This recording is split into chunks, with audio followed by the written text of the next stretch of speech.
الحمد لله نحمده ونستعينه ونستغفره ونؤمن به ونتوكل عليه ونعوذ بالله من شرور أنفسنا ومن سيئات أعمالنا من يهدي الله فلا مضل له ومن يضلله فلا هادي له ونشهد أن لا إله إلا الله وحده لا شريك له ونشهد أن سيدنا مولانا محمدا عبده ورسوله أما بعد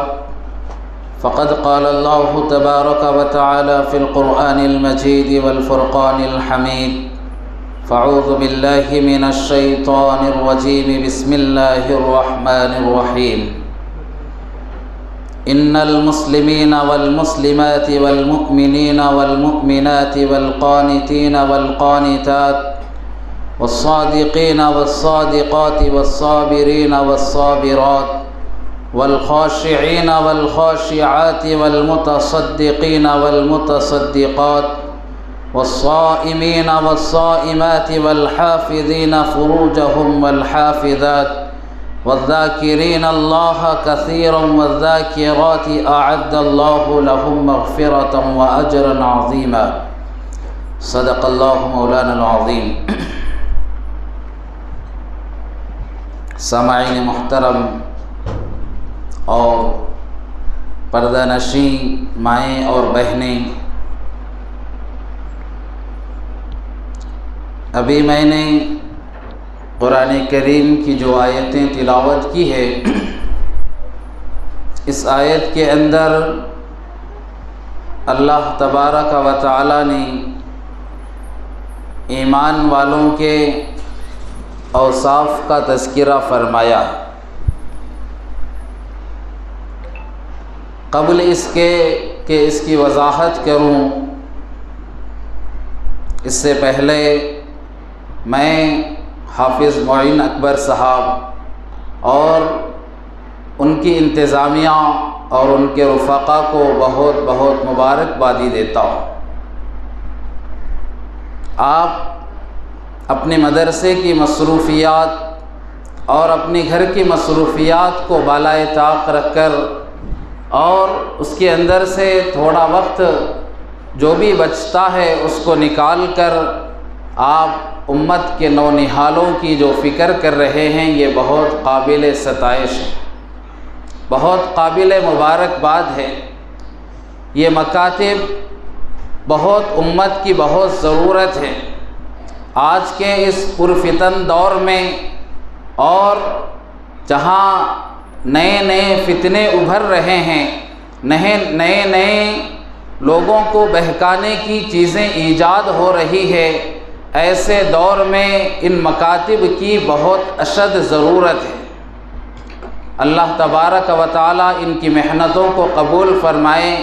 اور یہاں سے دین کا کام جاری و ساری رہے، امت کو فیض پہنچے اور یہاں سے لوگ اپنی جو علمی تشنگی ہے اور علمی پیاس ہے یہاں سے بجھائیں اور یہاں سے اپنی ضرورتوں، دینی ضرورتوں کو پورا فرمائیں۔ بہرحال خطبے کے اندر جو میں نے قرآن کریم کی آیت تلاوت کی ہے، اس کے اندر اللہ تبارک و تعالی نے چند صفات کا تذکرہ فرمایا۔ سب سے پہلے جو صفت کا تذکرہ فرمایا وہ مسلمان ہونا ہے۔ مسلمان کسے کہتے ہیں، اس چیز کو سمجھنے کی ضرورت ہے۔ ہم یہ سمجھتے ہیں اور ہمارے ذہنوں کے اندر یہ خیالات ہیں کہ مسلمان اس کو کہتے ہیں جو مسلمان خاندان کے اندر، مسلمان گھرانے کے اندر پیدا ہو جائے، اس کو مسلمان کہتے ہیں، ہم یہ سمجھتے ہیں۔ لیکن اللہ تبارک و تعالی نے قرآن کریم کے اندر فرمایا، قالت الاعراب آمنا قل لم تؤمنوا ولكن قولوا اسلمنا ولما يدخل الایمان فی قلوبکم ایک دیہاتی اللہ کے نبی صلی اللہ علیہ وسلم کے پاس آیا اور اس نے کہا کہ اے اللہ کے نبی میں مسلمان ہو گیا ہوں۔ تو اللہ تبارک و تعالیٰ نے فوری طور پہ نفی فرما دی اور فرمایا کہ آپ اپنے آپ کو مسلمان مت کہیے، مسلمان تو وہ ہے جو اللہ کی اطاعت کرے، اللہ کی فرما برداری کرے، اللہ کے احکامات کو مانے، اللہ کے احکامات پر عمل کرے، اللہ نے جو شریعت بھیجی ہے اس شریعت کے مطابق زندگی گزارے، اس آدمی کو مسلمان کہتے ہیں۔ اور اللہ نے جو بھی احکامات نازل کیے ہیں ان احکامات کو جاننا، ان احکامات کو پڑھنا، ان احکامات پر عمل کرنا یہ ضروری ہے۔ پھر آگے اللہ تبارک و تعالیٰ نے فرمایا انما المؤمنون الذین آمنوا باللہ ورسولہ ثم لم یرتابوا، اللہ کو مانیے، اللہ کے رسول کو مانیے، اللہ کے احکامات کو مانیے، قرآن کو مانیے، قرآن کو پڑھیے، قرآن پر عمل کیجیے، اللہ کے نبی صلی اللہ علیہ وسلم کے طریقوں کو جانیے اور اس پر عمل کیجیے۔ اگر آپ کو اللہ کے احکامات کے اندر اگر کوئی شک نہیں ہے، آپ اس کے اوپر یقین رکھتے ہیں، پورا 100% آپ کا یقین قرآن کریم کے اوپر ہے، قرآنی احکامات پر ہے، اور جو شریعت کی موٹی موٹی باتیں ہیں ان تمام کے اوپر آپ کا یقین ہے، تو اللہ تبارک و تعالیٰ نے فرمایا اولئک هم الصادقون، یہی لوگ سچے ہیں اور یہی ایمان والے ہیں اور یہی اسلام والے اور یہی مومن ہیں۔ ہم اب دیکھیں کہ ہم مسلمان ہیں کہ نہیں ہیں، ہمارا ایمان قرآن پر ہے کہ نہیں ہے، ہم قرآن کو یقینی کتاب مانتے ہیں کہ نہیں ہے، قرآن کو سچی کتاب مانتے ہیں کہ نہیں ہے، اللہ کے نبی نے جو طریقہ بتلایا ہے وہ طریقہ ہمارے لیے 100% کامیابی کا ذریعہ ہے کہ نہیں ہے، اس چیز کو ہم سوچنے کی ضرورت ہے۔ اگر ہم اس کے اندر کامیاب ہیں، اگر ہم اس کے اندر پورے طور پر اللہ نے جو کہا، جو اصول بنائے، جو طریقے بنائے، جو قانون بنایا، اس قانون کے اوپر ہم 100% فٹ ہوتے ہیں تو ہم ایمان والے اور مسلمان ہیں۔ تو سب سے پہلے اس چیز کو دیکھنے کی ضرورت ہے، ہمارا قرآن پر کتنا یقین ہے، ہمارا قرآن کے اوپر کتنا یقین ہے۔ جس طرح دنیا کی مثال لے لو کہ ایک ڈاکٹر ہے، ڈاکٹر کے اوپر ہمیں کتنا بھروسہ ہے، اس کی باتوں پر کتنا یقین ہے، اخبارات کے اوپر ہمارا کتنا یقین ہے، ٹی وی چینلوں اور نیوز کے اوپر ہمارا کتنا یقین ہے، اور قرآن کے اوپر ہمارا کتنا یقین ہے۔ کیا دونوں برابر ہے؟ یا نہیں تو قرآن پر یقین ہمارا زیادہ ہے اور ٹی وی چینلوں اور اخبارات کے اوپر اور ڈاکٹروں کی باتوں کے اوپر ہمارا یقین کم ہے؟ ایسا نہیں ہے میرے دوستو۔ آج ہمارا پورا معاشرہ اس طرف چلا گیا کہ ہمیں قرآن کی باتوں پر یقین نہیں، ہمیں ڈاکٹروں کی باتوں پر یقین ہے۔ اگر کوئی ڈاکٹر کہہ دے کہ آپ کے لیے یہ نقصان ہے، آپ کے لیے یہ فائدہ مند ہے، آپ یہ دوا استعمال کیجئے، یہ دوا سے آپ کو فائدہ ہوگا، یہ دوا سے آپ کا مرض دور ہو جائے گا، یہ دوا سے آپ کی صحت اچھی رہے گی، تو میرے دوست، میرے مائیں اور بہنیں، ہم ڈاکٹر کی بات پر عمل کرتے ہوئے ایسا عمل کرتے ہیں کہ اس کے لیے ہر ممکن کوشش کرتے ہیں کہ وہ جیسے کہا اس پر عمل کرے۔ لیکن قرآن کیا کہہ رہا ہے؟ قرآن ہمارے لیے کیا خبر دیتا ہے اور ہمیں کون سا راستہ بتلاتا ہے، کون سا طریقہ بتلاتا ہے؟ قرآن ہماری رہبری کس طریقے پر کرتا ہے، ہم نے اس کی طرف نہیں سوچا۔ ہمیں معلوم ہے نماز پڑھنا ہے، ہمیں معلوم ہے روزہ رکھنا ہے، ہمیں معلوم ہے زکوٰۃ دینا ہے، ہمیں معلوم ہے حج کرنا ہے، یہ موٹی موٹی چیزیں ہمیں معلوم ہیں، لیکن اس کے اوپر جیسے یقین رکھنا چاہیے ویسے یقین ہے کہ نہیں ہے، اس چیز کے اندر سوچنے کی ضرورت ہے۔ اگر ہم اس کے اندر کامیاب ہیں تو ایمان والے ہیں، اس کے اندر اگر ہم کامیاب ہیں تو مومن ہیں۔ یہ میں اپنی طرف سے نہیں کہتا بلکہ قرآن کہتا ہے کہ ایمان والا وہی ہے ثم لم یرتابوا، جو قرآنی احکامات کے اندر شک نہیں کرتا، پورے یقین کے ساتھ اس کے اوپر عمل کرتا ہے۔ میں نماز پڑھوں گا تو مجھے اللہ روزی دے گے، میں نماز پڑھوں گا تو میں ایمان والا رہوں گا، میں نماز پڑھوں گا تو اللہ تبارک و تعالی مجھے جنت کی سرٹیفکیٹ دیں گے، یہ یقین ہوگا تو ہی ہمارے اعمال قبول ہوں گے۔ تو سب سے پہلے ہمیں اس چیز کے اوپر یقین بنانے کی ضرورت ہے۔ میری مائیں اور بہنیں، آپ ہی ایک ایسا مدرسہ ہے، آپ ہی ایک ایسی جگہ ہے کہ آپ کے ذریعے پورا معاشرہ سدھر سکتا ہے، آپ کے ذریعے پورا گھر سدھر سکتا ہے، آپ کے ذریعے پورا خاندان سدھر سکتا ہے، آپ ہی کے ذریعے پوری آبادی سدھر سکتی ہے۔ اللہ کے نبی صلی اللہ علیہ وسلم کے زمانے کے واقعات ہزاروں ہیں، اولیاء کرام کی زندگی کے ہزاروں واقعات ہیں کہ جہاں ماؤں کی کردار نے ایسا کارنامہ انجام دیا ہے اور ایسے دنیا کے اندر ایسی بڑی بڑی ہستیوں کو ایجاد کیا ہے کہ جنہوں نے ایک نگاہ ڈالی تو ہزاروں کے لشکر کے اندر ایمان پورا تازہ ہو گیا۔ آپ ہی کی کرامات ہے، آپ ہی کی محنتیں ہیں۔ اگر آپ نے اپنے بچوں کے اوپر محنت کی تو آپ کا پورا خاندان اور آپ کا پورا معاشرہ سدھر سکتا ہے۔ اس لیے سب سے پہلے ہمیں ان چیزوں کی طرف دیکھنے کی ضرورت ہے۔ ہمارا کیا یقین ہے قرآن پر، ہمارا کیا ایمان ہے قرآن پر، ہم کتنا قرآن پڑھتے ہیں اور کتنا اس پر عمل کرتے ہیں، کتنا قرآن پڑھے ہیں۔ میری مائیں اور بہنیں، ہماری عمر 60 سال 70 سال تک ہو جاتی ہے، ہمیں قرآن کھولنے کی توفیق نہیں ہوتی، تو ہم اپنے بچوں کی کیسی تربیت کر سکتے ہیں؟ ہم اپنے معاشرے کو کیسے سدھار سکتے ہیں؟ آج ہم زمانے کے اوپر روتے ہیں، آج ہم حالات کے اوپر روتے ہیں، آج ہم یہ کہتے ہیں کہ زمانہ ایسا ہو گیا، زمانہ ویسے ہو گیا، بچے بگڑ گئے، بچے پورے نوجوان تباہ ہو گئے، نوجوان تباہی کے دہانے پر پہنچ گئے۔ اس کی ذمہ دار میری مائیں اور بہنیں ہم ہیں۔ اگر ہم نے اپنے بچوں کی صحیح پرورش کی ہوتی، ہمیں اپنے بچوں کو صحیح قرآن کی تعلیمات دیے ہوتے، انہیں صحیح طریقہ بتلایا ہوتا، وہ جیسے ہمارے گود کے اندر ہے تو ان کی جیسی پرورش کرنا ہے۔ اگر ہم ان کی حضرت خواجہ معین الدین چشتی جیسی، حضرت سیلانی، بڑے بڑے جو اولیاء گزرے ہیں، ان کے جیسی اگر ہم تربیت کرتے تو ہمارے بچے بھی ولی بن سکتے، ہمارے بچے بھی بڑے بن سکتے، ہمارے بچے بھی قطب بن سکتی۔ میری مائیں اور بہنیں،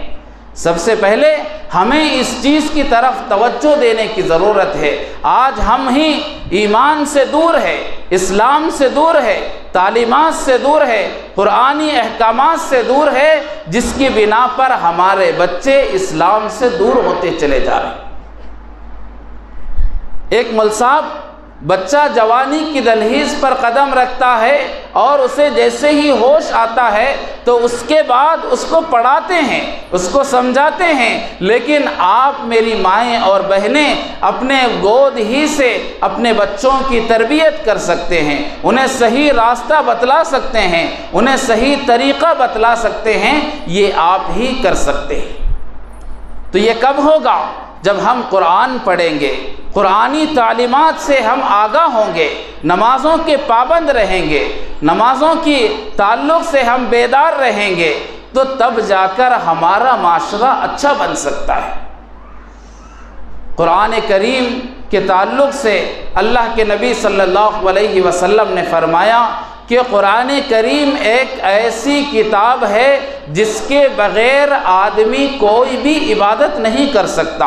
آپ کو نماز پڑھنا ہے تو قرآن پڑھنا ضروری ہے، نماز قرآن کے بغیر درست نہیں ہو سکتی۔ تو سب سے پہلے اللہ کے نبی صلی اللہ علیہ وسلم نے یہی فرمایا کہ قرآن کریم ایک ایسی کتاب ہے جس کے بغیر دوسری عبادتیں جو ہے وہ تو ہو جائیں گی، لیکن نماز تو سب سے بڑی عبادت ہے، وہ نماز قرآن کریم کے بغیر نہیں ہو سکتی، اور یہ ہمیں سیکھنا ضروری ہے،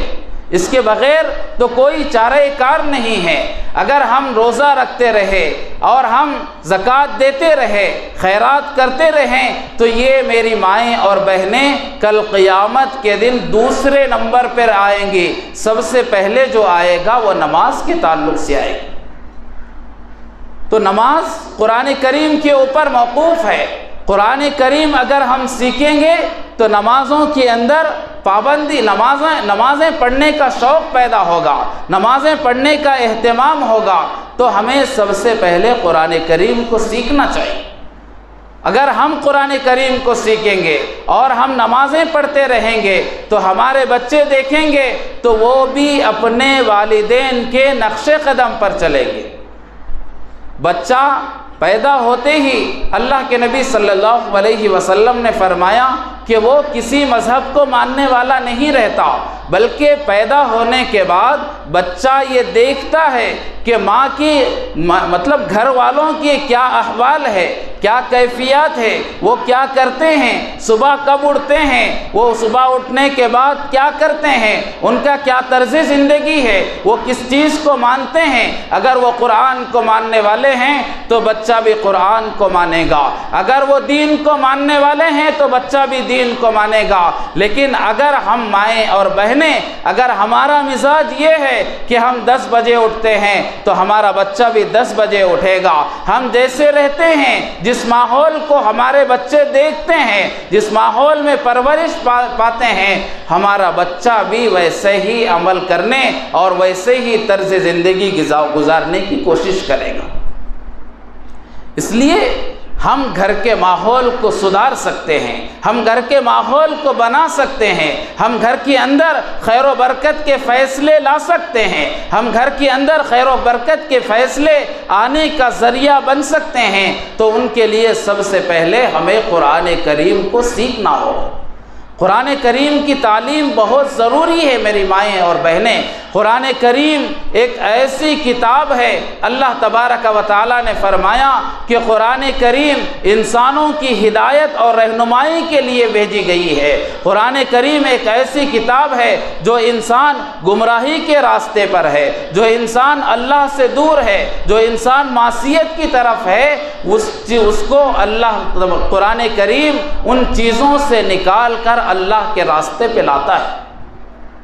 اس لیے ہمیں قرآن کریم کو سیکھنے کی ضرورت ہے۔ جب ہم قرآن کریم کو سیکھیں گے تو ہمارے بچوں کو سکھائیں گے، ہمارے بچے جب سیکھیں گے تو ان کے اندر دین کا شعور آئے گا، ان کے اندر دین کی تڑپ آئے گی، ان کے اندر دین کا جذبہ آئے گا، اور انہیں ایک اور جذبہ پیدا ہوگا کہ میں قرآن پاک کو پورا مکمل حفظ کروں گا، پورا قرآن کریم یاد کروں گا۔ یہ جذبہ کب پیدا ہوگا؟ جب آپ ان کی شروع ہی سے ویسی تربیت کریں گے۔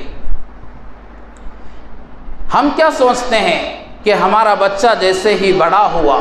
جیسے ہی وہ اسکول کے اندر گیا اور وہاں پر اگر کوئی اچھا کارنامہ انجام دیا تو ہم یہ کہتے ہیں کہ یہ بچہ پڑھنے میں بہت تیز ہے اور اس کو آگے بڑھاتے رہیے اور عصری تعلیم کے اندر اس کے اوپر اتنی محنت کرتے ہیں کہ وہ اسکول جاتا ہے، وہاں پر پورا ہوم ورک کرتا ہے، اور پورا ہوم ورک کرنے کے بعد بھی اس کے پیچھے ایک ٹیوشن کے طور پر ایک ملصاف کو لگا دیتے ہیں۔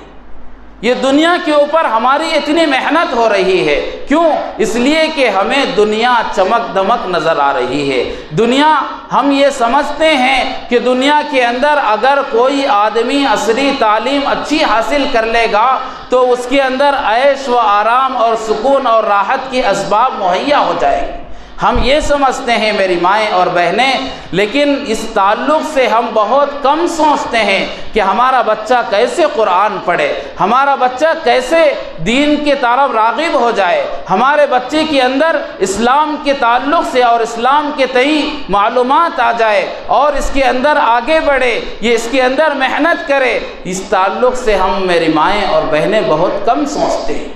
حالانکہ ہمیں سوچنا یہ چاہیے کہ ہمارا ایمان کیسے تازہ ہو، ہمارے بچوں کا ایمان کیسے تازہ ہو، انہیں قرآن کریم کیسے یاد دلایا جائے، انہیں قرآن کریم کیسے پڑھایا جائے، اس چیز کی فکر کرنے کی ضرورت ہے، لیکن ان کی دنیا کے اعتبار سے فکر کرنے کی ضرورت نہیں۔ کیوں؟ قرآن کریم کہتا ہے من کان یرید حرث الآخرۃ نزد لہ فی حرثہ ومن کان یرید حرث الدنیا نؤتہ منہا۔ یہ دنیا کا قانون ہے۔ اللہ تبارک و تعالیٰ نے فرمایا دنیا کے اوپر آپ جتنی بھی محنت کریں گے، چاہے اپنے بچوں کو انجینئر بناؤ، چاہے اپنے بچوں کو ڈاکٹر بناؤ، چاہے اپنے بچوں کو بڑے بڑے آفیسر بناؤ، بڑے بڑے عہدیدار بناؤ، لیکن ان کی مقدر میں جتنی دنیا ہے اتنی ہی ملے گی۔ چاہے وہ ڈاکٹر بن جائے، چاہے وہ بڑا محدث بن جائے، وہ بڑا عہدیدار بن جائے، بڑا آفیسر بن جائے، لیکن اس کے مقدر میں جتنی دنیا ہے اتنی ہی ملے گی۔ لیکن آخرت کا مسئلہ ایسا نہیں ہے۔ آخرت کا مسئلہ ایسے ہے کہ جو آدمی آخرت کے تعلق سے جتنی محنت کرے گا اس کے ایمان کے اندر اتنا زیادہ اضافہ ہوگا، اتنا زیادہ ایمان بڑھے گا، اتنا زیادہ ایمان کے اندر تازگی آئے گی، اتنا زیادہ ایمان پھیلے گا اور ایمان کے اندر نورانیت آئے گی۔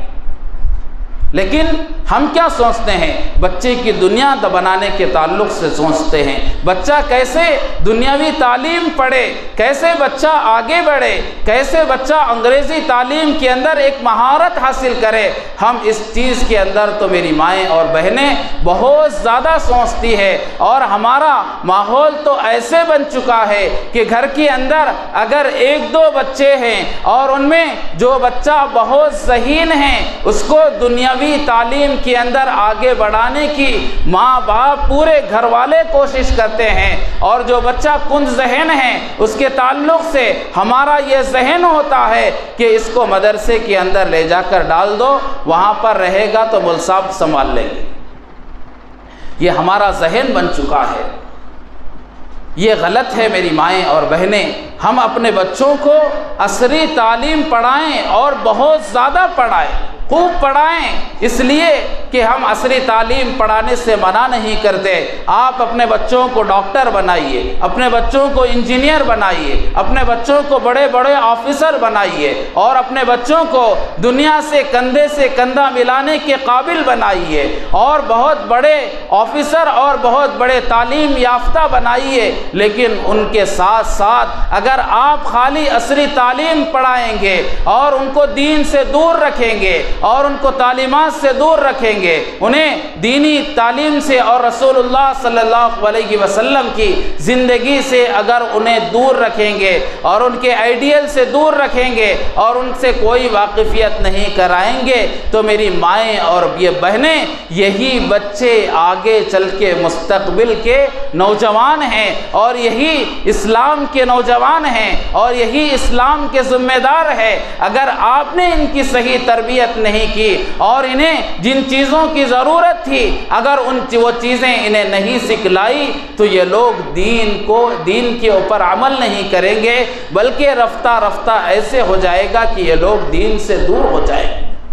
آج زمانے کے اندر ایسے ہو رہا ہے، کتنے تعلیم یافتہ لوگ ہیں جن کے پاس بہت بڑی بڑی ڈگریاں ہیں، بہت بڑی تعلیم یافتہ ہے، بہت بڑے انجینئر ہے، لیکن انہیں نماز پڑھنے نہیں آتا، انہیں قرآن پڑھنے نہیں آتا، انہیں نماز کے اندر کیا چیزیں ہیں معلوم نہیں ہے۔ تو اس کی ذمہ دار کون ہے؟ انہیں تو دنیا کے اندر بہت آگے بڑھا دیا اور انہیں پیسہ کمانے کے پورے اسباب اور ذرائع تو دے دیے، لیکن آخرت کے تعلق سے انہیں کچھ بھی نہیں سکھلایا۔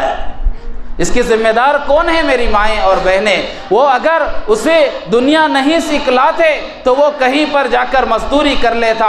10 روپے کمانے کے بجائے 10 روٹیاں کمانے کے بجائے 1 روٹی کما لیتا، اور اس 1 روٹی کے اندر اپنا پیٹ بھر لے کے آرام سے رہ سکتا تھا۔ لیکن اگر وہ بچہ جو مستقبل کے اندر آگے بڑھ رہا ہے اور دنیا کما رہا ہے، لیکن اس کو نہ نماز کی فکر ہے، نہ اس کو تلاوت کی فکر ہے، ہے، نہ احکامات کی فکر ہے، نہ رسول اللہ صلی اللہ علیہ وسلم کی فکر ہے، تو اگر یہ بچہ مرے گا تو ان کے تعلق سے ہم سے پوچھا جائے گا کہ نہیں جائے گا؟ اس چیز کی طرف سوچنے کی ضرورت ہے میری مائیں اور بہنیں۔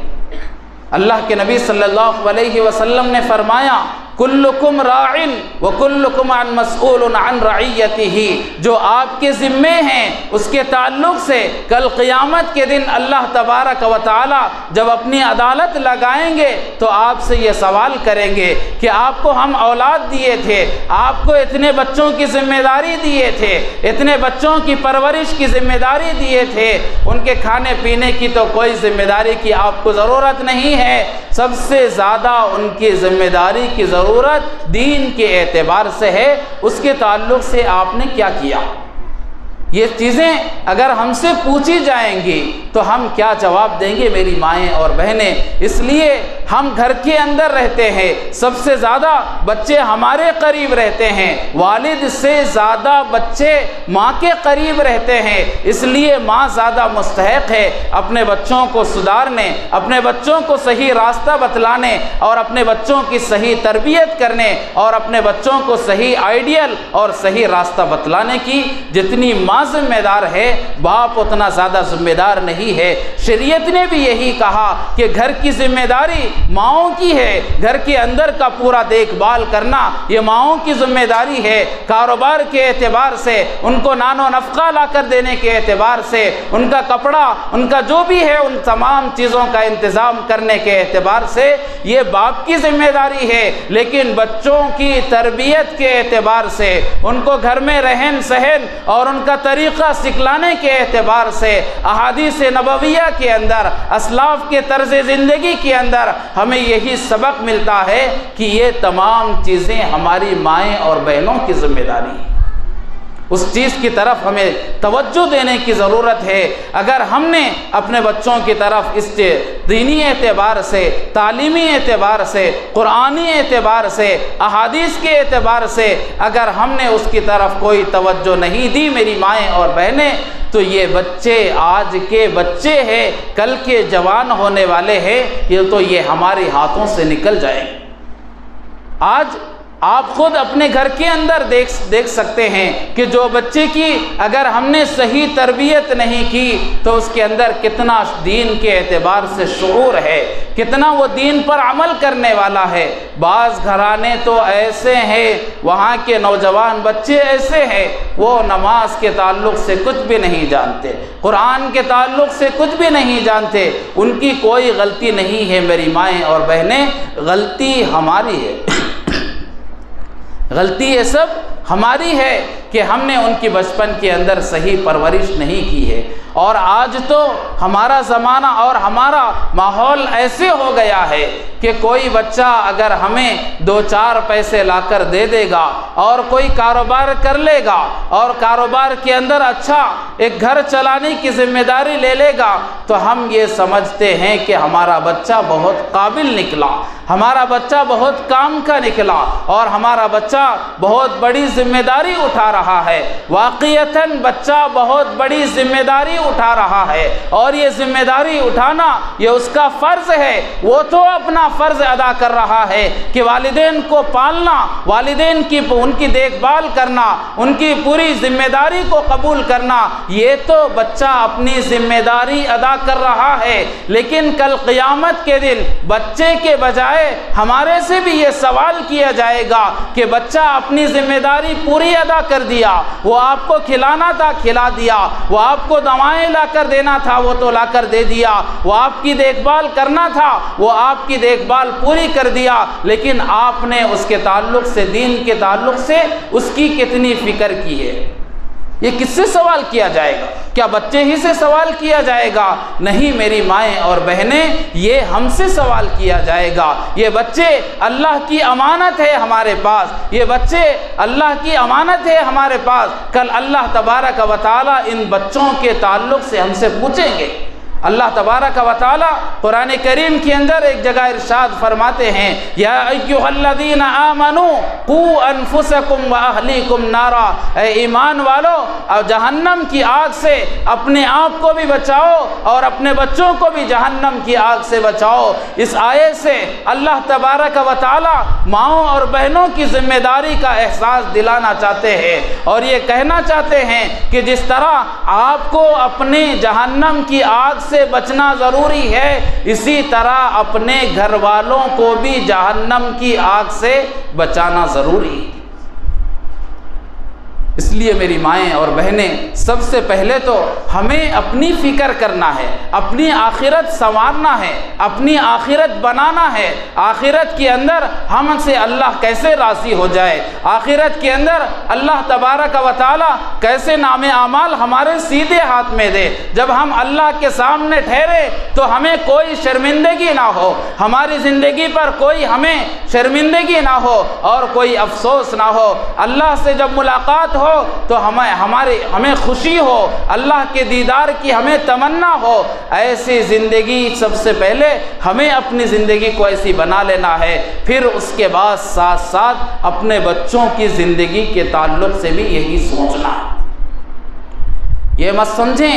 کہ ہمیں آخرت کے اندر کوئی سوال نہیں کیا جائے گا، یہ مت سمجھیں کہ آخرت کے اندر کوئی پوچھ نہیں ہوگی، آخرت کے اندر کوئی اللہ تبارک و تعالی پکڑ نہیں فرمائیں گے۔ کل قیامت کا دن جو منظر قائم ہوگا اور قرآن کریم نے جو نقشہ کھینچا ہے وہاں کا، وہ اتنا خطرناک نقشہ ہے اور قرآن کریم یہ کہتا ہے جب قیامت کا سب سے خطرناک منظر اور حشر کا پورا میدان وہاں پر جمع ہوگا، پورے لوگ حضرت آدم سے لے کر قیامت تک آنے والی جتنی انسانیت ہے، پوری انسانیت وہاں پر روز محشر کے اندر رہے گی، تمام لوگ جمع ہوں گے۔ اس وقت اللہ تبارک و تعالی ایک اپنی تجلی فرمائیں گے، جس کو قرآن کریم نے کہا یوم یکشف عن ساق ویدعون الی السجود فلا یستطیعون۔ جس وقت اللہ تبارک و تعالی اپنی تجلی فرمائیں گے تو تمام کے تمام لوگ اللہ تبارک و تعالی کا دیدار کرتے ہی سجدے میں گرنے کا ارادہ کر لیں گے۔ لیکن بعض لوگ ایسے ہوں گے جن کے کمروں کو تختوں سے باندھ دیا جائے گا، وہ لوگ سجدہ کرنے کی طاقت رکھیں گے لیکن سجدہ نہیں کر سکیں گے۔ وہ لوگ دنیا میں جوان تھے لیکن ان کی کمروں کو باندھ دیا گیا، وہ لوگ سجدہ نہیں کریں گے۔ ان کے اوپر ایسی ذلت چھائی ہوئی ہوگی جس کا اندازہ آپ خود لگا سکتے ہیں۔ اگر تمام لوگ اللہ کے سامنے جھک رہے ہیں، تمام لوگ اللہ کے سامنے سجدہ کر رہے ہیں اور تمام لوگ اللہ کے سامنے شکر بجا لا رہے ہیں، شکر بجا لانے کے طور پر سجدہ کر رہے ہیں، تو جو آدمی سجدہ نہیں کرے گا تو اس کے اوپر کتنی ذلت ہو، یہ ہم خود اندازہ لگا سکتے ہیں، ہم خود سوچ سکتے ہیں۔ یہ کون لوگ ہوں گے؟ قرآن کریم نے کہا یہ وہی لوگ ہوں گے جو دنیا کے اندر اللہ کی تعلیمات کے اندر سستی کرتے تھے، طاقت تھی قرآن پڑھنے کی، قرآن پڑھنا سیکھ سکتے تھے، تعلیمات پر عمل کرنا چاہ سکتے، تعلیمات پر عمل کر سکتے تھے، نبی کریم صلی اللہ علیہ وسلم کی زندگی کو معلومات حاصل کر کے اس پر عمل کر سکتے تھے، نماز پڑھ سکتے تھے، لیکن نمازوں کو چھوڑ دیا، قرآنی تعلیمات کو چھوڑ دیا، اللہ کے احکامات کو چھوڑ دیا، نبی کریم صلی اللہ علیہ وسلم کے طریقے کو چھوڑ دیا اور اللہ کی رب چاہی زندگی کو چھوڑ کر من چاہی زندگی، جیسی زندگی ہے ویسی گزار کر چلے گئے۔ وہی لوگ کل اللہ کے سامنے جھکنے سے عاجز رہے۔ اس لیے میرے دوستو ایسی ذلتوں سے بچنا ہے تو ہمیں قرآن کے نقش قدم پر چلنا ہوگا، اسلام کے اندر پورے کے پورے داخل ہونا ہوگا، اسلام پہ اندر پورے آ کر اس پر عمل پیرا ہونا ہوگا۔ قرآن کریم نے دوسری جگہ ارشاد فرمایا یا ایھا الذین آمنوا ادخلوا فی السلم کافہ، اے ایمان والو اسلام کے اندر پورے کے پورے داخل ہو جاؤ۔ ایسے نہیں کہ جب خواہش ہوئی نماز پڑھ لیے، جب قرآن پڑھنے کو دل چاہا قرآن پڑھ لیے، جب نماز پڑھنے کو دل چاہا نماز پڑھ لیے، جب روزہ رکھنے کو دل چاہا روزہ رکھ لیے، خواہشات پر عمل کر لیے، اپنی جو مرضی تھی اس پر عمل کر لیے، لیکن شریعت کے کوئی پاس و لحاظ نہیں رکھا۔ شریعت کیا کہہ رہی ہے، شریعت کیا کرنے کو کہہ رہی ہے، اور شریعت کس طرح رہنے کو کہہ رہی ہے، اس کی طرف ہم کوئی توجہ نہیں دیے۔ بس جب چاہے ہم نماز پڑھ لیے، اور جب چاہے قرآن کھول لیے، اور جب چاہے قرآن پڑھ لیے۔ تو ایسی زندگی کے تعلق سے قرآن کہتا ہے یہ آدھے تیتر اور آدھے بٹیر اسلام کے اندر داخل ہو گئے تو وہ اسلام قابل قبول نہیں ہے، اور اس اسلام کو نہیں مانا جائے گا۔ اسلام کے اندر داخل ہونا چاہتے ہیں، ایمان والے بننا چاہتے ہیں، اپنے آپ کو مسلمان کہلانا چاہتے ہیں، اپنے آپ کو جنت کا مستحق بنانا چاہتے ہیں، قبر میں آرام کی نیند سونا چاہتے ہیں، پل صراط پر سے آسانی سے گزرنا چاہتے ہیں، اپنے سیدھے ہاتھ میں جنت کا سرٹیفکیٹ لینا چاہتے ہیں، نام اعمال اپنے سیدھے ہاتھ میں لینا چاہتے ہیں، کل قیامت میں اللہ راضی ہو جائے، آپ کا نبی راضی ہو جائے، ایسے اعمال کرنا چاہتے ہیں۔ تو اللہ تبارک و تعالی نے فرمایا یا ایھا الذین آمنوا آمنوا کما آمن الناس، اے ایمان والا ایمان لاؤ تو میرے صحابہ جیسے ایمان لائے ہیں ویسے ایمان لاؤ۔ میری صحابیات نے میرے پہلے زمانے کی جو عورتیں تھیں جس طرح ایمان لائی تھی اللہ کے نبی کے اوپر، جس طرح ایمان لائی تھی اللہ کے نبی کے اوپر، ویسے ایمان لاؤ تو آپ کا ایمان قابل قبول ہے۔ آج ہم کیا سمجھتے ہیں؟ آج ہم نے ایمان کو اتنا سستا سمجھ لیا اور جنت کو اتنا سستا سمجھ لیا کہ ہم مسلمان گھرانے کے اندر پیدا ہو گئے تو سمجھ لو کہ ایمان ہمارے اندر داخل ہو گیا اور ہم کو جنت ملنا 100% یقینی ہے، اور ہم یہ سمجھتے ہیں۔ حالانکہ ہم سے زیادہ یقین پہلے زمانے میں اللہ کے نبی صلی اللہ علیہ وسلم کے زمانے میں کفار کو اللہ کی ذات پر یقین تھا، بہت یقین رکھتے تھے وہ لوگ، لیکن ان لوگوں کا عقیدہ یہ تھا کہ جس وقت بہت زیادہ حالات آ جائیں، جیسے آج ہمارا بھی یہی ماحول ہے، جب بہت زیادہ پریشانیاں آ جاتی ہیں، بہت زیادہ مشکلیں آ جاتی ہے، کاروبار نہیں چلتا، کاروبار میں فیل ہے، مال و دولت کے اندر بہت پیچھے ہے، تو تب جا کر ہم کو اللہ کا گھر نظر آتا ہے، اللہ کی رسی نظر آتی ہے، اللہ کا دربار نظر آتا ہے، اس وقت آ کر ہم اللہ کے سامنے گڑ گڑاتے ہیں۔ یہی طریقہ میری مائیں اور بہنیں پہلے زمانے میں یعنی اللہ کے نبی صلی اللہ علیہ وسلم کے زمانے میں مشرکین مکہ کیا کرتے تھے۔ مشرکین مکہ کا یہی عقیدہ تھا، وہ لوگ یہ کہتے تھے کہ ارے عام پریشانی ہے تو ہم ان بتوں سے مانگ لیں گے۔ جو خانہ کعبہ کے اندر 360 بت رکھے ہوئے تھے، ان بتوں سے اپنی چھوٹی چھوٹی ضروریات کو ان بتوں سے مانگ لیں گے، ان بتوں سے ہم اپنے مسائل کو حل کر لیں گے۔ جس طرح آج کے زمانے کے اندر ہم یہ سمجھتے ہیں کہ ارے چھوٹے چھوٹے مسئلے ہو گئے تو ہمارا کاروبار اچھا چل رہا ہے، ان کاروبار سے ہم اپنی ضرورتوں کو پورے کر لیں گے، ہم اپنے اسباب کو ان پیسوں کے ذریعے اسباب کو بنا لیں گے۔ جس طرح مشرکین مکہ بتوں سے اپنی ضرورتوں کو پورا کرتے تھے، آج ہماری یہ سوچ ہو گئی ہے کہ ہم پیسوں سے اپنی چھوٹی چھوٹی ضرورتوں کو پورا کر دیں۔ لیکن جیسے کفار مکہ کے اندر جب وہ لوگ کہیں کشتی کا سفر کرتے، قرآن کریم نے اس کا نقشہ کھینچا اور یہ کہا کہ جب مشرکین مکہ اپنے ساتھ بت لے کر کشتی کے اندر سفر کرتے، کہیں پر بہت آگے چلے گئے اور بھور کے اندر پھنس گئی کشتی، جب انہیں یہ محسوس ہو گیا کہ ہمیں کوئی بچانے والا یہاں پر نہیں ہے اور ہمارا یہاں پر بچنا بہت مشکل ہو گیا، تو وہ لوگ جن بتوں کے سامنے پوچھتے تھے، جن بتوں سے اپنی ضرورتوں کو پورا کرتے تھے، ان بتوں کو اپنی تھیلیوں سے نکالتے ہیں اور نکال کے سمندر میں پھینک دیتے ہیں، اور پھینک دے کر یہ کہتے ہیں کہ اب تمہارا کوئی کام نہیں ہے، اب یہاں پہ تو ہمیں اللہ کو پکارنا ہے جس نے پیدا کیا، جس نے دنیا بنائی، جس نے یہ سب کچھ چیزیں پیدا کی ہے، آج وہی ہم سب کو بچانے والا ہے۔ یہ مشرکین مکہ کہتے تھے، اور ہمارا بھی کوئی ایسا ہی ملتا جلتا طرز زندگی ہمارا بن چکا ہے۔ جب چھوٹی مصیبتیں آتی ہے، جب چھوٹی پریشانیاں آتی ہے تو اپنے آپ ہی ہم اس کو حل کر لینے کی کوشش کرتے ہیں، لیکن جب بہت زیادہ مشکلات بڑھ جاتی ہے تب جا کر ہمیں اللہ کا دربار اور اللہ کا دروازہ کھٹکھٹانے کی نوبت آتی ہے۔ اس لیے میری مائیں بہنیں، ایسے ایمان سے کوئی فائدہ نہیں ہے۔ ایسا ایمان اگر لے کر رہیں گے تو چاہے ہم پوری عمر بھی اللہ کے سامنے گڑ گڑائیں گے تو اللہ تبارک و تعالیٰ نے فرمایا کہ ایسے آدمی کی طرف کوئی توجہ نہیں فرماتا۔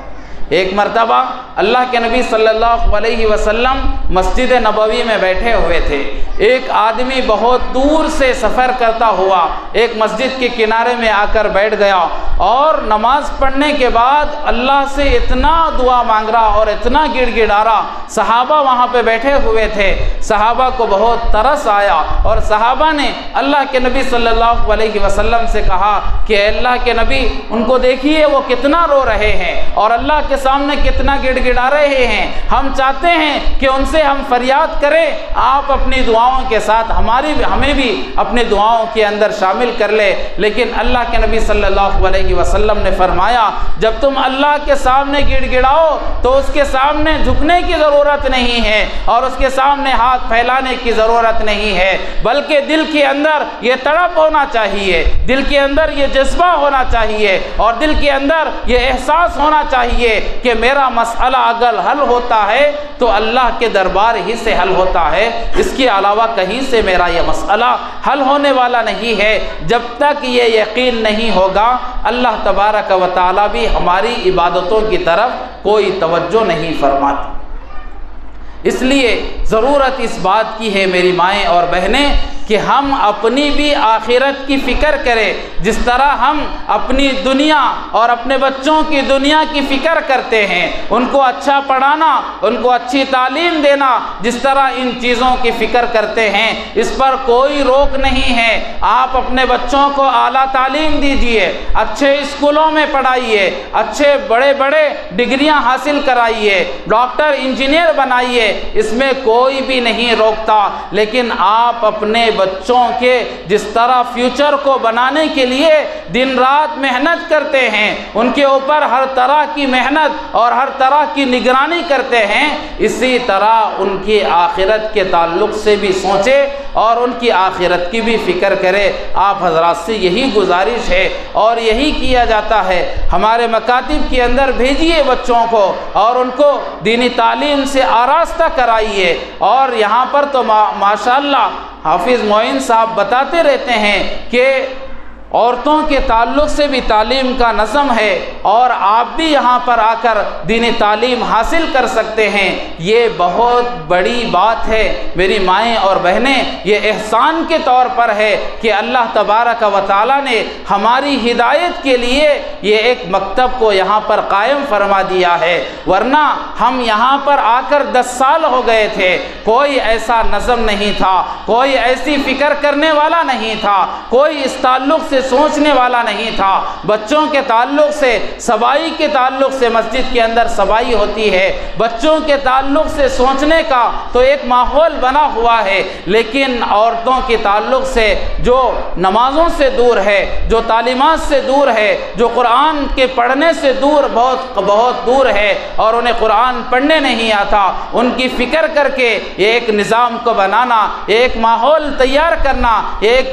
میرے دوستو ایک مشن چلانا، یہ بہت بڑی بات ہے۔ اس سے آپ فائدہ اٹھائیے۔ یہ دکھنے کو تو بہت تھوڑی چیزیں ہیں، ارے اس سے کیا ہوگا، ہم اب جا کے یہ عمر میں پڑھیں گے کیا، اب یہ عمر میں اتنے بڑے ہو گئے، کیسے پڑھیں گے، کیسے جائیں گے، کیسے محنت کریں گے؟ اگر ہم ایسا سوچیں گے تو میری مائیں اور بہنیں، ہم پیچھے کے پیچھے ہی رہ جائیں گے۔ ہمیں اپنی صحابیات کی زندگی کو دیکھنا ہوگا کہ صحابیات کب ایمان لائے تھے اور کب اللہ کے نبی کے اوپر اپنی جانوں کو نثار کیا تھا، اور کب جا کے وہ لوگ یہ کہیں تھے کہ اللہ کے نبی ہم ایمان لاتے ہیں۔ ان کی عمر بھی ایسے ہی ہو گئی تھی، 40 سال، 60 سال، 70 سال۔ حضرت خدیجہ رضی اللہ عنہا جو پوری امت کی ماں ہیں، انہوں نے کب ایمان لایا تھا، کب اسلام لایا تھا، کب ایمان کی دعوت کے اندر شامل ہوئے تھے۔ ان چیزوں کی طرف توجہ دینے کی ضرورت ہے۔ عمر کا کوئی لحاظ کیے بغیر ہمیں ایمان کی سب سے زیادہ ضرورت ہے۔ یہ ایسا نہیں ہے کہ بچے ہیں تو انہیں قرآن پڑھنا ہے، بچے ہیں تو وہی حدیث سیکھنے والے ہیں، بچے ہیں تو وہی دینی تعلیم سیکھیں گے، ایسا نہیں ہے میری مائیں اور بہنیں۔ ہمیں تو ماں کی گود سے لے کے قبر کے گڑھے کے اندر جانے تک ہمیں دینی تعلیم کو حاصل کرنا ہے، دینی تعلیم کے اوپر محنت کرنا ہے، دینی تعلیم کو اپنی زندگی کے اندر لانا ہے، قرآنی تعلیمات کو اپنی زندگی کے اندر لانا ہے۔ کب تک؟ قبر کے گڑھے کے اندر چلے گئے تک۔ قبر کے گڑھے کے اندر جائیں گے تو پھر اس کے بعد وہ الگ مسئلہ ہے، لیکن ہمیں یہاں پر رہتے ہوئے اپنی آخرت کو سنوارنا ہے، اپنی آخرت کو بنانا ہے۔ اور اللہ تبارک و تعالیٰ نے بھی یہی کہا، جو آدمی جتنا آخرت کے اوپر محنت کرے گا وہی آدمی کل قیامت کے دن ہنسی خوشی اور خوشحال زندگی کے اندر رہے گا۔ اور جو آدمی آخرت کے اوپر کوئی محنت نہیں کیا، بس وہ تو ایسا ہی ہے، افسوس کے علاوہ اس کو کوئی چارہ کار نہیں ہے۔ اب تو وہ تو ہر جگہ افسوس کرتا رہے گا، قبر کے اندر گیا تب بھی افسوس کرنا پڑے گا، ہر وقت یہ کہے گا کہ اے اللہ میں کو اور ایک بار بھیج دیجئے، میں دنیا کے اندر جاؤں گا تو وہاں پہ یہ سیکھ کے آؤں گا، وہ سیکھ کے آؤں گا، ایسی عبادت کروں گا، ویسی عبادت کروں گا۔ یہ تو ایک آدمی کی خواہش رہے گی، لیکن اللہ تبارک و تعالیٰ فرمائیں گے یہاں پر ایک بار آنے کے بعد دوسری مرتبہ یہاں سے جا نہیں سکتے، جو لے کر آئے ہیں وہی آپ کو کام آنے والا ہے۔ اگر آپ اچھا لائے، من جاء بالحسنۃ فلہ عشر امثالها ومن جاء بالسیئۃ فلا یجزا الا مثلها وهم لا یظلمون۔ اگر آپ اپنے نام اعمال کے اندر اچھی نیکیاں لائے تو آپ کے ساتھ اچھا معاملہ کیا جائے گا، آپ کو قبر کے اندر آرام کی نیند سلائی جائے گی، پل صراط پر سے آپ جب گزریں گے تو فرشتوں کے سہارے سے آپ کو گزار دیا جائے گا، اور جنت کے اندر اعلیٰ سے اعلیٰ مقامات سے آپ کو نوازا جائے گا۔ خدا نہ کرے، خدا نہ کرے، ہزار بار خدا نہ کرے، اگر ہمارے نام اعمال کے اندر برائیاں ہی برائیاں ہیں اور گناہ ہی گناہ ہے، ہمارے نام اعمال جب کھلیں گے اور ہمیں نام اعمال کے حساب سے یہ فیصلہ کر دیا جائے گا، اور اللہ تبارک و تعالیٰ یہ کہیں گے کہ دیکھو ان کے نام اعمال کے اندر کوئی نیکی نہیں ہے، لہٰذا ان کو جہنم کا ایندھن بنا دو، تو اس وقت نہ ہماری اولاد کام آنے والی ہے، نہ بچے کام آنے والے ہیں، نہ شوہر کام آنے والے ہیں، نہ کوئی بھی کام آنے والا نہیں ہے۔ میری مائیں بہنیں، جو ہم کام کریں اچھے کام، وہی کام ہمارے ساتھ آنے والے ہیں، اور جو برے کام ہے وہ بھی ہمارے ساتھ آنے والے ہیں۔ اس کے علاوہ کوئی چیز ہمارے ساتھ آنے والی نہیں ہے، نہ پیسہ آنے والا ہے، نہ دولت آنے والی ہے، نہ عزت آنے والی ہے، نہ شہرت آنے والی ہے، نہ خاندان آنے والا ہے، نہ حسب و نسب آنے والا ہے، یہ کچھ بھی آنے والا نہیں ہے، بس آنے والے ساتھ ہے تو وہ اعمال ساتھ آنے والے ہیں۔ اس لیے اپنے اعمال کو صحیح بنانے کی کوشش کرے، اپنے اعمال کو اچھے بنانے کی کوشش کرے، اس کے اوپر محنت کریں میری مائیں اور بہنیں، یہی ہمیں دنیا کے اندر بھی کام آنے والا ہے اور آخرت کے اندر بھی کام آنے والا ہے۔ دنیا کی زندگی تو کیا ہے، ہم یہی سوچتے ہیں نا کہ یہاں پر اچھا رہیں گے، یہاں عیش و آرام میں رہیں گے، کھانے پینے کو اچھا ملے گا، یہاں کی کوئی زندگی نہیں ہے۔ میری مائیں اور بہنیں، دنیا کی زندگی کو تو اللہ تبارک و تعالیٰ نے مچھر کے پر کے برابر بیان فرمایا ہے، اور یہ فرمایا کہ دنیا کی زندگی ہمارے پاس مچھر کے پر کی اہمیت ہوگی، لیکن دنیا کی ہمارے پاس کوئی اہمیت نہیں ہے۔ دنیا کے تعلق سے نہ اللہ تبارک و تعالیٰ نے کہیں تعریف کیا، کچھ نہیں کیے، بس یہی کہا کہ وَمَا الْحَيَاةُ الدُّنْيَا إِلَّا مَتَاعُ الْغُرُورِ، دنیا تو دھوکے کا گھر ہے، دنیا مچھر کے پر کے برابر بھی نہیں ہے، دنیا کے اوپر بھروسہ کرنے کی ضرورت نہیں ہے، دنیا آپ کو کیسے بھی ملنے والی ہے، دنیا آپ کے مقدر میں جتنی ہے اتنی ضرور ملے گی، جیسے بھی ہے آپ زندگی گزاریں گے، فٹ پاتھ پہ رہنے والا ہے تو اس کو بھی دنیا جتنی ملنا ہے اس کو مل جائے گی، محلات کے اندر جو رہنے والا ہے اس کو دنیا جتنی ملنا ہے اتنی اس کو دنیا مل کر رہے گی، دنیا کے اوپر محنت کرنے کی ضرورت نہیں ہے اور دنیا کے تعلق سے سوچنے کی ضرورت نہیں ہے۔ میری مائیں اور بہنیں، فکر کرنے کی، آخرت کی فکر کرنے کی ضرورت ہے، ایمان کو بنانے کی ضرورت ہے، اسلام کو اپنی زندگی کے اندر لانے کی ضرورت ہے، اسلامی تعلیمات کو اپنانے کی ضرورت ہے، قرآن کو سیکھنے اور قرآن پر عمل کرنے کی ضرورت ہے، ہمیں اپنی زندگی کو حضرت عائشہ جیسی بنانے کی ضرورت ہے، اپنی زندگی کو حضرت فاطمہ الزہرا جیسی زندگی بنانے کی ضرورت ہے، اپنی زندگی کو حضرت آسیہ جو فرعون کے ظلم و ستم کا شکار تھی لیکن انہوں نے یہ ٹان لیا تھا کہ مجھے اللہ کی عبادت کرنا ہے، چاہے فرعون کتنا بھی میرے اوپر ظلم کرے لیکن میں اپنے ظلم کو برداشت کر لوں گی، میرے جسم کے اندر موسیٰ علیہ السلام کی محبت پیوست ہو گئی ہے، اللہ کی محبت پیوست ہو گئی ہے، میں موسیٰ علیہ السلام کو نبی ماننے والی ہوں، انہوں نے ایسے بڑی بڑی ظلم کو بھی برداشت کر کے ایمان پر قائم رہا اور ایمان کے اوپر اپنی جان کو نثار کر دیا۔ میری مائیں اور بہنیں، ہمیں ایسے بننا ہے اور ایسے ہمارے اوپر حالات آئے، ہمارے اوپر مشکلات آئے، ہمارے اوپر کیسے بھی حالات آ جائے لیکن ہمیں ایمان کے تعلق سے کبھی ہمارے دل کے اندر ایمان کی چنگاری کو کم ہونے دینا نہیں ہے، ایمان کی چنگاری کو اور بڑھانا ہے اور اس کو روشن کرنا ہے، اپنے ایمان کو مضبوط کرنا ہے، اپنے ایمان کو بنانا ہے، اپنے ایمان کے اوپر خوب محنت کرنا ہے۔ آپ قرآن سیکھیے، آپ کی عمر کتنی بھی ہو جائے، آپ 40 سال کے ہوں، آپ 60 سال کے ہوں، آپ کتنے بھی عمر کے ہوں، حافظ معین صاحب یہاں پر ماحول بنائے ہیں، اس کا فائدہ اٹھائیے، اس سے آپ استفادہ کیجئے، اپنی زندگی کو بنائیے، اپنے مستقبل کو روشن کیجئے، اپنی قبر کے اندر ایک چراغ جلائیے۔ آج ہم اولاد کے اوپر تو بہت بھروسہ کر لیتے ہیں لیکن یہی اولاد جب ہم دنیا سے چلے جائیں گے تو ایک مرتبہ زیارت کے طور پر اور دہم کے طور پر 40واں کے طور پر ہمارے قبرستان کو آئیں گے اور آ کر ایک دو پھول ہمارے قبروں کے اوپر رکھ دیں گے اور یہاں سے چلے جائیں گے۔ ہماری قبر کو روشن کرنا ہے تو ہم اپنے اعمال سے روشن کریں، اپنی نمازوں سے روشن کریں، اپنی قرآن کی تلاوت سے روشن کریں، اپنی زندگی سے اپنی قبر کو روشن بنانے کی فکر کریں۔ میری مائیں اور بہنیں، ہم تو اولاد کے لیے جی لیتے ہیں لیکن اولاد آج کے زمانے کے اندر ایسی ہے جب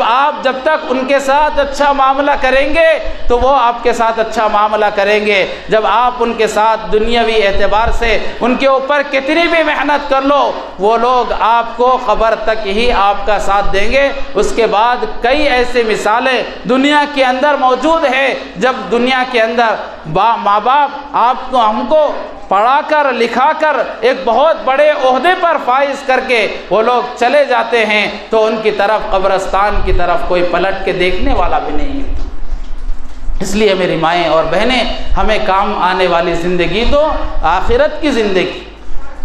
کی زندگی ہے، وہی کام آنے والی ہے، اس لیے ہم اپنی بھی فکر کریں اور اپنے نونہالوں کی بھی فکر کریں، ان کے بھی مستقبل کو روشن کرنے کی فکر کریں اور اپنی بھی آخرت کو ہری بھری بنانے کی کوشش کریں۔ اللہ تبارک و تعالی کہنے سننے سے زیادہ عمل کی توفیق عطا فرمائیں۔ وآخر دعوانا الحمدللہ رب العالمین۔ جزاک اللہ خیر۔ دعا سے قبل ایک اعلان ہی ہے، جیسا کہ آپ نے کئی مرتبہ سنا ہے، الحمدللہ ہمارے ادارے کے اندر روزانہ صبح 12 بجے سے بڑی بچیوں کے لیے اور خواتین کے لیے مفت ٹیلرنگ سینٹر سکھایا جاتا ہے۔ اس کے اندر اب تک الحمدللہ 2 بیچ مکمل ہو چکے ہیں اور اس وقت تیسرا بیچ چل رہا ہے۔ آپ خواتین خواتین سے گزارش ہے ضرور ٹیلرنگ سینٹر سے فائدہ اٹھائیں. اسی طرح وہ خواتین جو تھوڑا بہت سینا جانتی ہیں، اس سے پہلے سیکھ چکے ہیں، وہ بھی اگر سیکھنا چاہے تو وہ سیکھ سکتی ہیں، کیونکہ اس وقت سیکھنے والے خواتین کی تعداد اس وقت کم ہے. بہت سارے خواتین سیکھنے کے لیے بھی موقع ہے، آپ سیکھ سکتے ہیں. اسی طرح دوپہر میں 1:30 بجے سے بڑے خواتین کو جو قرآن پاک اور عقائد اسلام وغیرہ جو دین کی ضروری باتیں ہیں جو سکھایا جاتا ہے، آپ سے گزارش ہے ضرور اس کے اندر شرکتیں کریں. بہت سارے خواتین کی طرف سے یہ بات ہمیں معلوم ہوئی